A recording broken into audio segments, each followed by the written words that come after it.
السلام علیکم ورحمۃ اللہ وبرکاتہ۔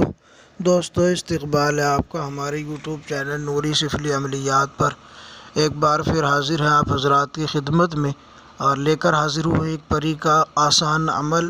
صرف 20 منٹ میں پری کی حاضری، صرف 2 لفظ آپ نے پڑھنے ہیں اور 331 مرتبہ آپ نے صرف پڑھنا ہے، اور اسی وقت جب تعداد مکمل ہوگی تو پری کی حاضری ہو جائے گی۔ اور کس طرح سے حاضر ہوگی، کتنی مرتبہ پڑھ کر کیا کیا طریقہ اختیار کرنا ہوگا، پڑھنے سے پہلے کیا کیا چیزیں آپ کو لانی ہوگی بازار سے یا جن کا انتظام آپ نے کرنا ہے، وہ بتانے والے ہیں ہم آپ کو، تو بنے رہیے ہمارے ساتھ۔ اگر آپ چینل پر نئے ہیں اور ابھی تک سبسکرائب نہیں کیا تو چینل کو سبسکرائب کر لیں، بیل آئیکن کو پریس کر آل کو سلیکٹ کر لیں تاکہ تمام نئی آنے والی ویڈیوز کی نوٹیفیکیشن آپ کو ملتی رہے۔ تو دوستو، اب بات کر لیتے ہیں آج کے اس عمل کے تعلق سے۔ یہ پری کی حاضری کا عمل ہے، سکنا پری کی حاضری کا عمل ہے۔ سکنا پری نامی اس میں حاضر ہوتی ہے، جس کا نام سکنا ہے، وہ حاضر ہوتی ہے۔ آسان عمل ہے اور صرف 20 منٹ ہی لگ پاتے ہیں اس عمل کی حاضری میں۔ تو جان لیتے ہیں اس کی مکمل تفصیل کس طرح سے کرنی ہے اور کب کرنا ہے۔ تو اس بات کو آپ ذہن میں رکھیں، یہ عمل آپ نے نوچندی دنوں میں کرنا ہے۔ عروج ماہ کے اندر آپ نے یہ عمل پیر کی رات کو آپ نے کرنا ہے، ٹھیک ہے دوستو۔ اب اس کے بعد آپ کو حصار کی ضرورت پڑے گی، آپ نے حصار بھی کرنا ہے۔ حصار کمرے میں آپ نے جسمانی کر لیں۔ آیت الکرسی 3 مرتبہ چاروں قل آپ نے پڑھ لینی ہے۔ آیت الکرسی کی تعداد بھی 3 مرتبہ کر لیں، 7 مرتبہ کر لیں، 11 مرتبہ کر لیں۔ اسی طریقے سے چاروں قل کی تعداد بھی آپ گھٹا بڑھا سکتے ہیں۔ تو پڑھنے کے بعد ہاتھوں پر دم کریں، پورے جسم پر پھیر لیں ہاتھوں پر دم کر کے، تو یہ آپ کا حصار ہو جائے گا۔ اس کے علاوہ آپ نے 4 عدد مٹی کے چراغ لینے ہیں، جو آپ نے چمیلی کے تیل سے جن کو روشن کرنا ہے بتی لگا کے، کمرے کی ہر کھوٹ میں، ہر کونے میں آپ نے ایک چراغ جلا کر ہر اس کی سمت میں، جو سمت چراغ کی آپ نے مقرر کی ہے، مثلاً آپ نے مشرق کی طرف کیا ہے تو اس کی جو لو کریں گے وہ مشرق کی طرف رکھیں گے، اور دوسرا چراغ آپ نے مغرب کی طرف کیا ہے تو اس کی لو آپ نے مغرب کی طرف کرنی ہے۔ تو اسی طریقے سے آپ نے چاروں چراغ چاروں کمرے کے کونے میں، چاروں کونے میں آپ نے رکھنے ہیں چمیلی کے تیل میں جلا کر۔ اس کے بعد آپ سینٹر میں بیٹھے، کمرے کے بیچوں بیچ آپ بیٹھے، کمرے میں یاد رکھیں کمرے میں سامان نہ ہو، خالی ہو، ایسے کمرے میں آپ عمل کریں۔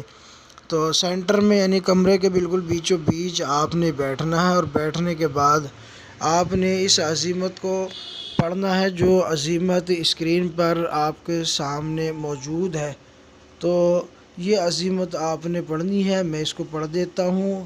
مر چل باریا سکنا پری حاضر ہو، یہ عزیمت ہے جو آپ نے 331 مرتبہ پڑھنی ہے۔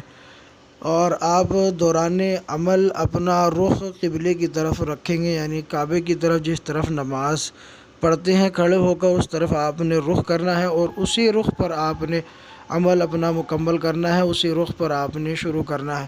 دوران عمل آپ کو اٹھنا نہیں ہے، کسی بھی طرح کا آپ نے خوف نہیں کھانا۔ اگر کوئی ڈرانی شکل محسوس ہو یا کوئی ایسی چیز آپ کو محسوس ہو کہ وہ آپ سے انجانی ہو، تو آپ نے اس سے ڈرنا نہیں ہے، خوف نہیں کھانا۔ اول تو آئے گی نہیں، اور اگر کسی وجہ سے آ جائے تو پھر آپ نے ڈرنا نہیں ہے، مضبوط دلی کے ساتھ آپ نے عمل کو اپنا پڑھتے رہنا ہے۔ جیسے ہی آپ کا عمل مکمل ہوگا تو پری آپ کے سامنے حاضر ہو جائے گی۔ حاضر ہونے کے بعد وہ آپ سے سوال کرے گی کہ آپ نے اس کو کیوں بلایا ہے، تو آپ کہہ دیں کہ میں آپ سے دوستی کرنا چاہتا ہوں، دنیاوی تمام کاموں میں تم سے مدد لینا چاہتا ہوں، آپ میری مدد کریں۔ اور اس کو کہیں کہ میں کبھی بھی خواہ مخواہ آپ کو پریشان نہیں کروں گا، جب میری ضرورت ہوگی تبھی میں آپ کو بلاؤں گا، لہٰذا دوبارہ بلانے کا طریقہ کار بتا دیں یا نشانی دے دیں، جو بھی آپ دینا چاہیں۔ اور میری بات کو قبول کریں۔ میں اسی وقت آپ کو بلاؤں گا جس وقت مجھے ضرورت ہوگی، اس کے علاوہ میں آپ کو پریشان نہیں کروں گا۔ تو آپ کی باتوں سے وہ مائل ہوگی آپ کی طرف، اور اس کے بعد پھر آپ کی اطاعت قبول کرے گی، پھر وہ آپ کو نشانی دے گی۔ نشانی ملنے کے بعد فوراً آپ جو ہے اس کو رخصت کر دیں، فوراً ہی نشانی ملنے کے بعد آپ اس کو رخصت کر دیں کہ اب آپ جائیں، جب مجھے بلانا ہوگا میں طریقے کے مطابق بلا لوں گا۔ تو اس طریقے سے آپ کا عمل مکمل ہو جائے گا، حاضری ہو جائے گی اور قول و قرار ہو جائے گا۔ پھر اس کے بعد جب چاہیں جیسے چاہیں آپ مدد لے سکتے ہیں، اپنا کام بنوا سکتے ہیں۔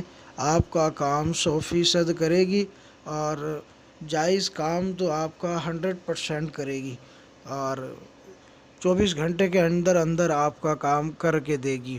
تو آپ اس کو کریں، آزمائیں، تجربہ کریں۔ تجربات کے بعد ہی قیمت کا پتہ لگتا ہے، تو آپ قیمت کا اندازہ لگانا چاہتے ہیں تو تجربہ ضرور کریں۔